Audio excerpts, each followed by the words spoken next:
What's going on, guys? Welcome back to the channel, Money Talks with Drace. Thank you guys for joining us for another video, the channel where we learn about personal finance and building generational wealth. If it's your first time here, welcome. Make sure you hit that subscribe button and notification bell, and also go back to watch our previous videos in this personal finance series. So you guys have been tracking your money for a few weeks now, and you should really know where it's going. And when you can see it right in front of you, you can really say, damn, I spent that much on that last month. And if you're not tracking your money by now, do it! Just do it! Once you see it in front of you, it'll hit you different, and it'll really make you think twice about how you're spending in the future, and this will start helping you get better habits with your money. Now, I know it's not as easy as it sounds. My wife and I, we still struggle to stay on a budget because a budget is similar to a diet. You might start out strong, eating the right foods, being healthy, and then eventually you could get lazy and start sneaking in some snacks. And the same thing can happen with a budget, where you start off strong and then eventually you get a little relaxed. So let's talk about a few things that you can do to evaluate your current expenses and ways you can save money doing it. Now, I've read two books recently, one from Ramit Sethi called I Will Teach You to Be Rich, and the other one by Robert Berger called Retire Before Mom and Dad. Both great books. I listen to them on Audible because I have more time during the day to listen to them. So if you guys want to check those out, definitely recommend those. But two things that they really touch on is one, Ramit talks about conscious spending, and Rob really talks about evaluating your current expenses without trying to do a lot of lifestyle change. So let's go over some of those. So a few things that you can do to lower your expenses, especially if you're trying to get to that $1,000 emergency savings that you haven't hit yet, or you're working on the next step, which is going to be paying off debt. These are some of the things that you guys can look at that won't change your lifestyle, but will help you save money in the end. So up first, we have car insurance, for example. Shopping around for car insurance, you're going to get the same coverage, but possibly another company is going to give you a better deal. That right there is something that's going to save you money, but it's not going to actually change your lifestyle. So you're not going to be forced to not do something. So this is something that you can do to try to save some money. Another example could be your cell phone provider. Shop around your cell phone provider. Everybody gets unlimited data, unlimited minutes. See if you can switch from one provider to the other. Save you, again, some more money on that end. Another thing, a big one, cable and internet bill. Now, you can definitely negotiate these. So whether you have, whatever your provider is, call them up. See if you can negotiate a lower deal with them, or consider actually switching off your cable provider to something where for online streaming TV. For example, YouTube TV now has some great offers. Sling TV is another one. So look into these and see if maybe this fits your needs. I know personally, I'm going to be trying out YouTube TV. I might make a video on the review of that because our internet and cable bill was crazy. It was $230. So this kind of comes into Ramit Sethi's philosophy, where he wants you to just reevaluate your subscription. So I stepped back, I looked at our cable internet bill and said, you know what, we don't really use this package that we're paying $20 a month for. So I just called up the cable company, they took it off. So right there I saved $20, but it's still not enough for me. So I'm going to try the YouTube TV. On top of that, I bought my own router because I pay around $15 a month to rent a router from the cable company, and I just went and bought one for $60. So if I can swap that out as well, that's another saving. So there's different things that aren't really going to affect my lifestyle that are going to save me money and can save you guys money in the long run as well. Another big one is subscription-based services. For example, Spotify, Hulu, Netflix, Apple Music. Really think about, do you use these? How often do you use them? If you don't use them enough, maybe you can get rid of them, or do the free version instead of the premium version.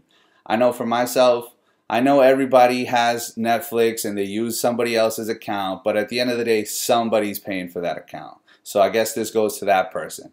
So for example, I was paying Netflix, the price went up to $12. And then I would reevaluate my subscriptions, as Ramit talked about in his book. I saw that T-Mobile, which is my phone provider, actually supposed to include Netflix in your phone bill. So it's just a quick chat. I didn't even call them. You could have called them, but I just did a quick chat on the website. And I said, hey, I see that Netflix is supposed to be included in my subscription. How can I get this, turn this on? Took 2 seconds. The guy said, You're all set. Here's a link. Now T-Mobile pays for my Netflix account. I didn't have to cancel. It just took 2 minutes, and now I saved some money. So that's a very small savings right there. So that's $12 a month. So I'm going to go over some numbers depending on where you are. We're not at the investing piece of the video series yet, but let me just sneak something in. So if I'm saving $12 a month by not paying for Netflix, so I'm going to be saving $144 a year. Not a lot of money, but we're trying to keep it basic, simple. So you could put that $144 towards debt, or you could invest it depending on where you are in your situation. So that $144 a year in 5 years invested at an 8% return turns into $881. And you contributed $720, but you actually are making $881. So it's not that big of a difference, but look at how compound interest works. That $144 a year after 10 years becomes $2,175, but you only put in $1,440. So it's a lot. It's a huge difference, almost $600 difference right there. And this is a very small number, $12 a month. And it's something that I was paying and now I still have, and I don't have to pay for it anymore. So I could take that $12 and invest it or put it towards debt. So just a small glimpse of what we can do once we actually start investing. And you can see how the small amount like $12 can turn into a lot. I don't even want to go into 20, 30 years. You guys can do the math. Check out bankrate.com. They have amazing calculators for savings, paying off debt, investments. So check that out as well. The last thing you guys can do to try to not change your lifestyle but lower your expenses is to refinance your debt. So for example, if you have student loans, you could try to consolidate them or refinance them. But a big warning, if you are in a job that offers loan forgiveness, this could screw that up. So really evaluate before you do this, especially if you're like in education or somebody that will give loan forgiveness after a certain amount of time. I personally know some people that made the mistake of consolidating, and they actually had to reset their time before those loans could be forgiven.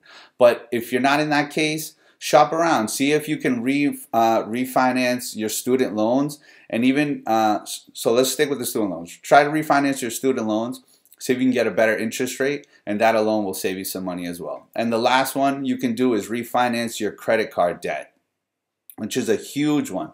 This is the worst kind of debt that you can have. We're going to get more into it in another video, but you can always open up a credit card with a 0 interest rate for say 18 months, carry the balance from one card over to the other, and start paying that off, and you eliminated that 18 to 20% interest rate right there. So that's another big one we'll get into in another video.